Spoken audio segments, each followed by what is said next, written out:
Hello, I'm Big Cheese 256, and I am going to be doing a showcase of my Odyssey Tactical Cruiser on my Engineer character, much as I did with the with my Klingon Voklov carrier. Just to show you the build I'm using.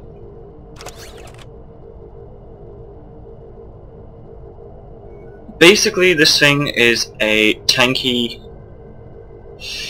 a tanking damage cruiser. I do as much damage as possible while soaking up as much damage as possible. On this, my frontal and rear weapons are exactly the same. I've got 3 anti-proton beam arrays and a quantum torpedo launcher. Same thing in the front and back.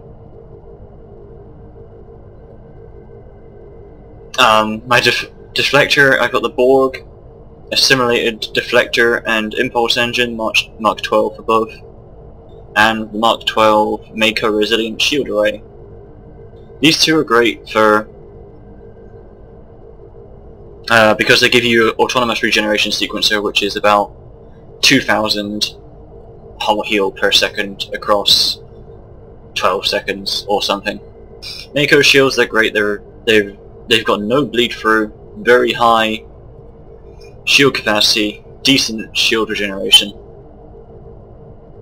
Reduces all energy damage by 10%, and it gives you power conduit link, which buffs up all your power settings by 2.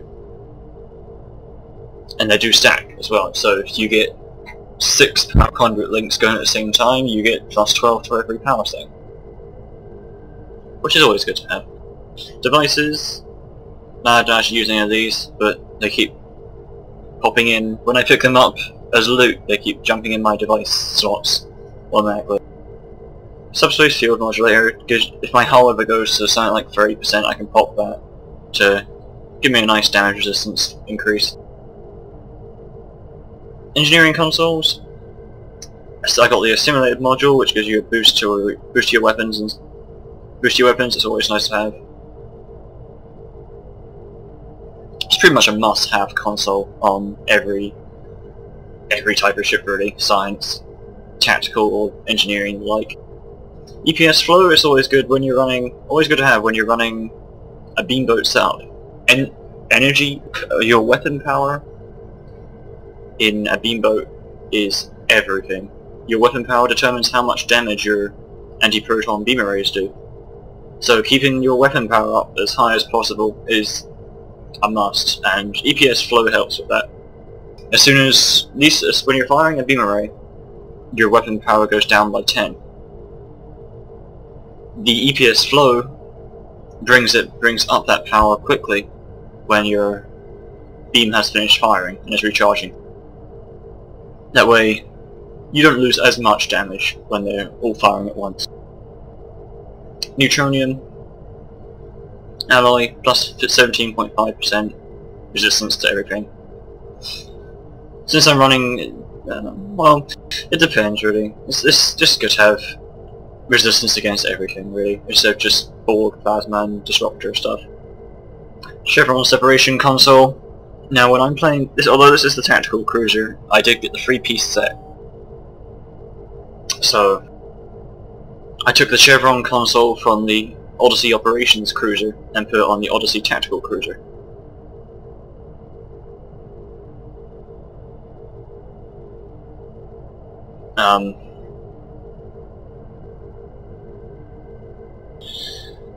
Now when I'm playing this thing, you'll never see me with my saucer attached, and I really don't care about the saucer. The saucer you drop off it has a tractor beam, and it's got two phaser beam arrays that hit for about 600 a hit. It's not very impressive, it's not very useful.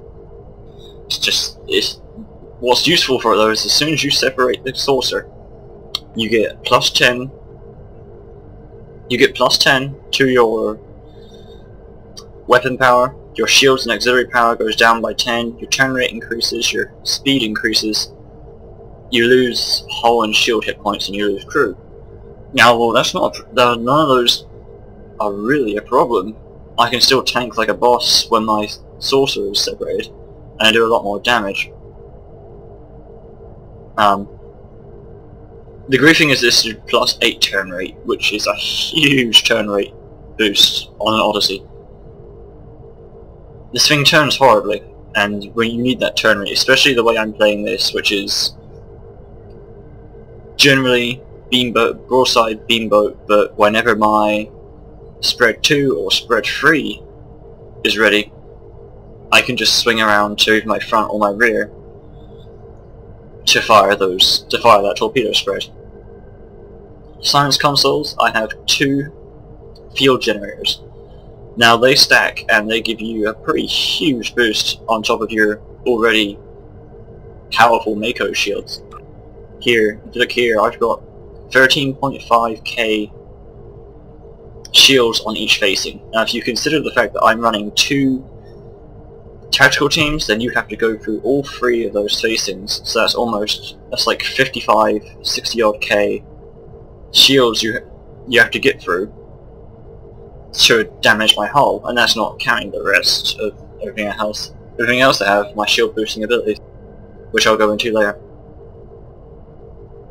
I've also got a emitter array, an elite fleet emitter array with the plus threat rating, which increases your threat generation by 112.5%, while it also buffs up your shield healing abilities slightly. Now I've got this because the whole idea of a cruiser is you're meant to be taking the hits for your team. You get a lot of people nowadays running tactical officers in escorts just because they do such a huge amount of damage, and they're definitely a lot of fun to run. And the problem with them though is they die very quickly. So if you increasing the threat of your Odyssey means that the Borg or whatever enemy you're shooting, whatever enemy you're taking on will shoot you rather than your escorts. The escorts will go pop very quickly a lot of the time, especially if a tactical officer is playing them. But if they're shooting me, I can take their hits for a very long time, and I'm very unlikely to die. You just need that. You need them firing at me, where it basically negates the enemy's guns, because they're firing at me. They're not doing anything really. I can survive their hits, no problem. Escorts can't. Escorts will just go pop. Tactical consoles, I have a 0-point quantum chamber which boosts up both my quantum torpedoes and my spread, and I've got my two anti-proton mag regulators that stack on top of each other to boost up my 6 anti-proton beam arrays.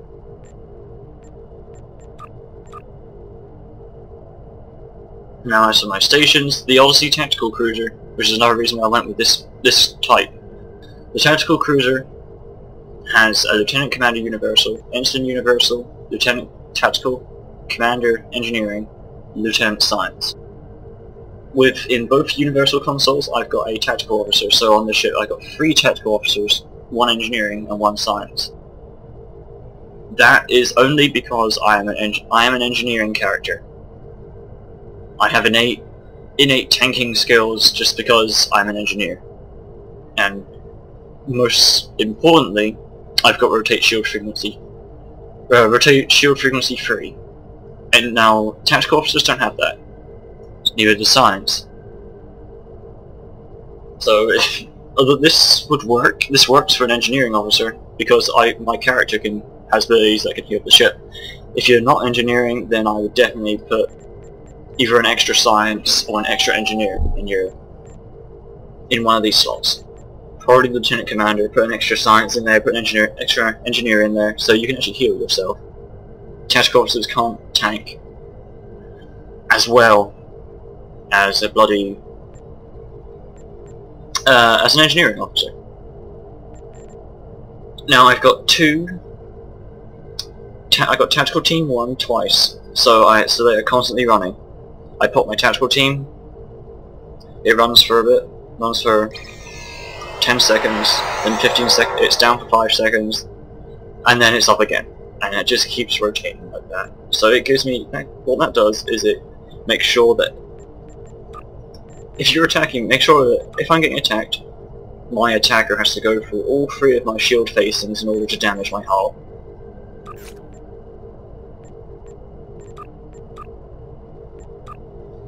I've also got beam array, fire at will 2 and 1. They rotate. Well, they rotate. So I run my beam array, fire at will. It runs for 10 seconds.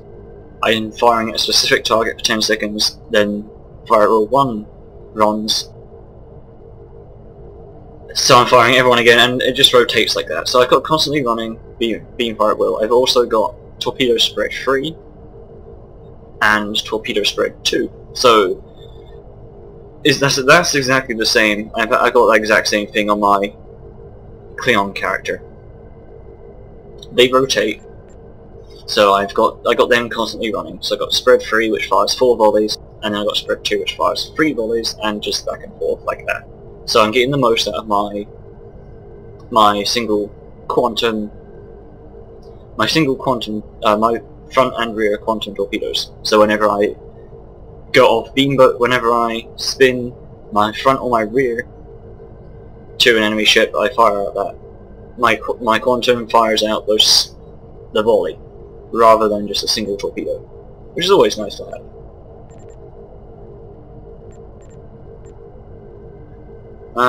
In my engineering station, I've got emergency power to weapons 1. That's always good to have. It buffs up the damage of my anti-proton beams while it's running.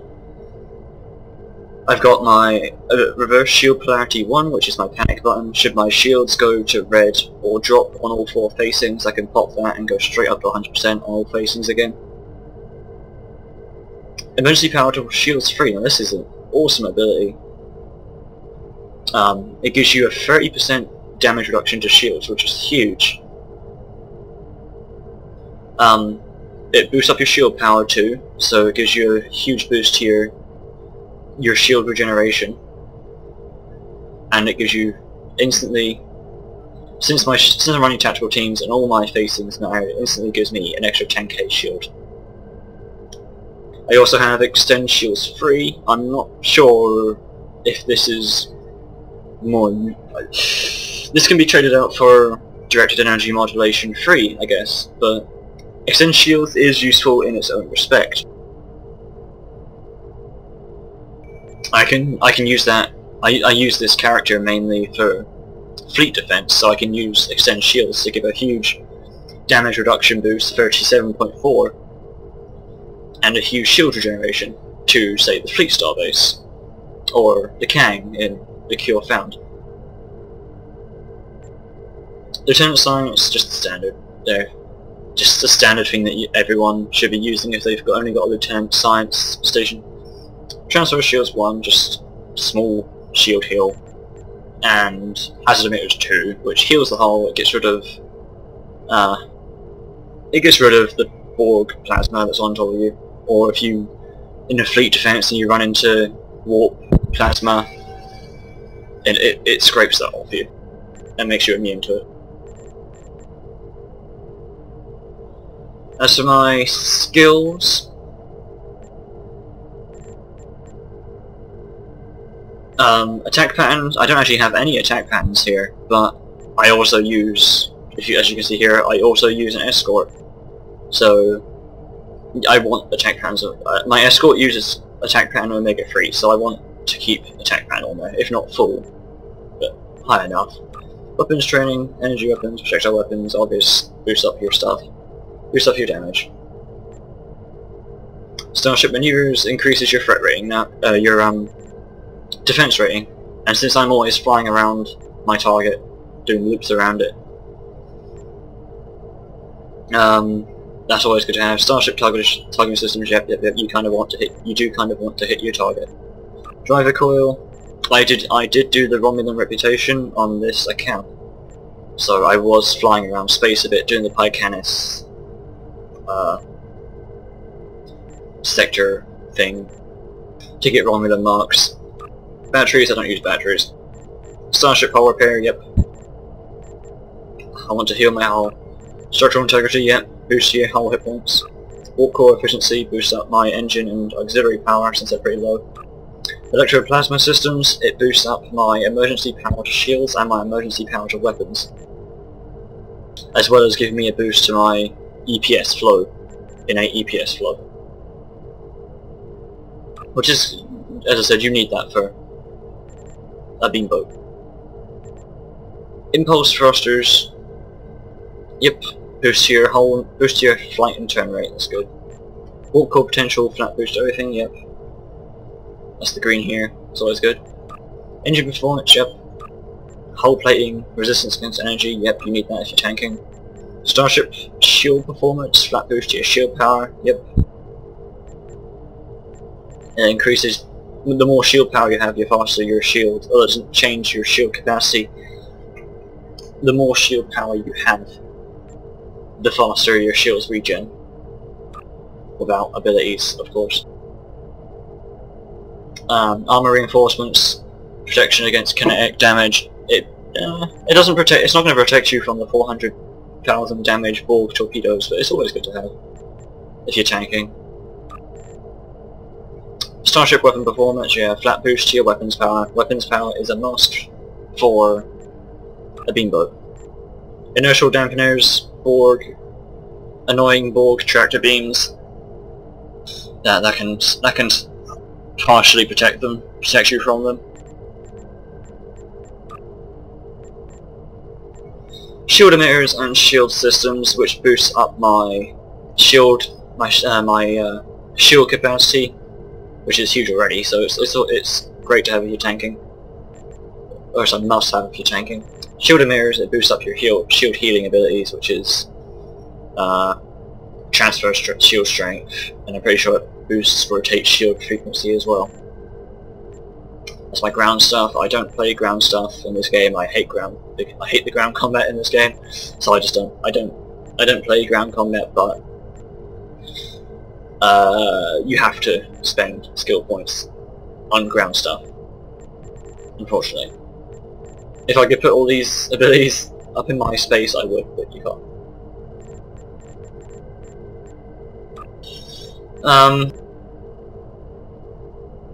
As far as bonuses go, I've got Tier 5 Omega Reputation and Tier 4 New Romulus Reputation. I'm not going to go to Tier 5, I don't see the point. I don't want any any Mark 12 Romulan stuff.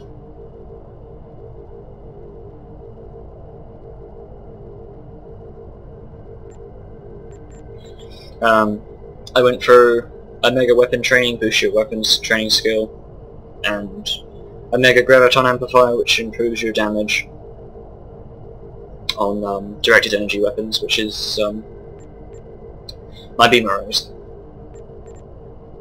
New Romulus, I went for shield boost, so enhanced shield systems increases shield systems skill by 30, and emergency secondary shielding, which gives you 1,800 shields to each facing when you're critically hit. It's 25%. 20% chance that'll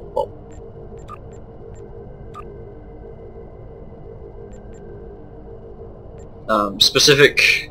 This is my button layout.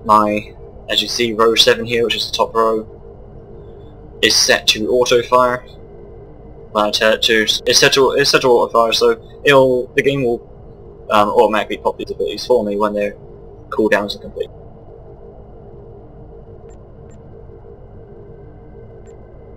Specific details on this ship: it's got 2,500 crew, 259 power transfer, which is 12.9 per second. Defense, hull defense down. Actually,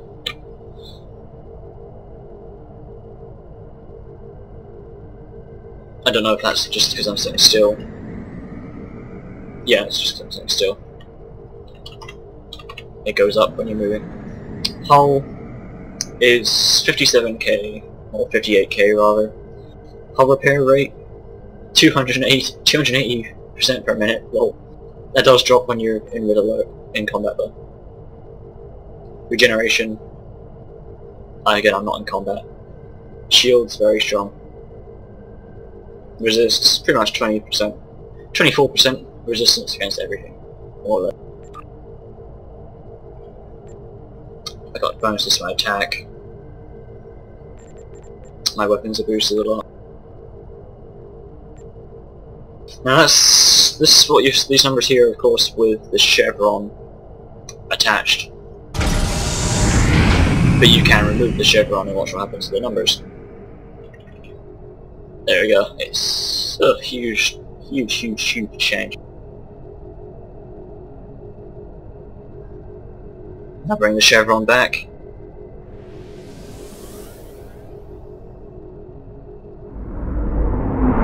Watch what happens to my numbers.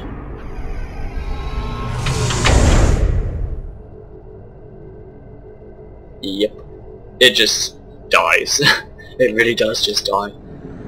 When I play this thing, I never play with the saucer attached. I would just remove the saucer. Anyway, that is... Anyway, that's my this is Big 256, this is my Odyssey Tactical Cruiser.